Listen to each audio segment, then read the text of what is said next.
suspect na dakpan tungod sa riot. Sumpak na kumpiskar sa Santo Tomas PNP.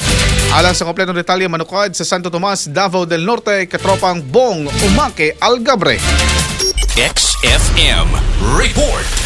Nakadawat og tawag ang Santo Tomas Municipal Police Station gikan sa usa ka concerned citizen nga nagpahibalo mahitungod sa alleged riot nga gilangkuban kini sa mga batan-on sa Puroksay, Speedy Road 2, Barangay Tibalog, Santo Tomas, Davao del Norte, ala 1:55 sa kadlawon. Daling miresponde ang kapulisan sa pagpangulo ni Police Staff Sergeant Felix Moring ngadto sa lugar aron i-verify ang report. Hinungdan sa ilang pag-abot, nadakpandayon ang usa ka suspect nga nalambigit sa mong insidente nga nailhan sa usa ka alias Dandan, 18 anyos, lalaki ulitaw, usa ka laborer og residente sa Puro Cruz, Barangay Lungao, Santo Tomas, Davao del Norte. Nakumpiska gikan sa iyang posisyon ang usa ka unit sa improvised handgun ug mas naila nga sumpak nga adunay sulod sa usa ka buhing bala sa punto 45. Ang nakumpiska nga ebidensya ug ang suspect ana karon sa kustodiya sa Santo Tomas Municipal Police Station alang sa hustong dokumentasyon ug tukma nga pagpasaka og kaso batok ngadto kaniya. Nagpahinumdom ang Santo Tomas Municipal Police Station sa publiko nga magapadayon ang mga kapulisan sa pagpahigayon og police visibility ug preventive patrolling aron masiguro ang kalinaw kahapsay sa komunidad. Katropa, para dili ka init ulo bisan mapiktuhan ka sa ekonomiya, mag Sanson Gold Coffee Mix and Glutathione and Collagen para everyday okay. Alang sa Negosyo Pilipino para sa Pilipinas, katropang Bong Umake Algabre, XFM News.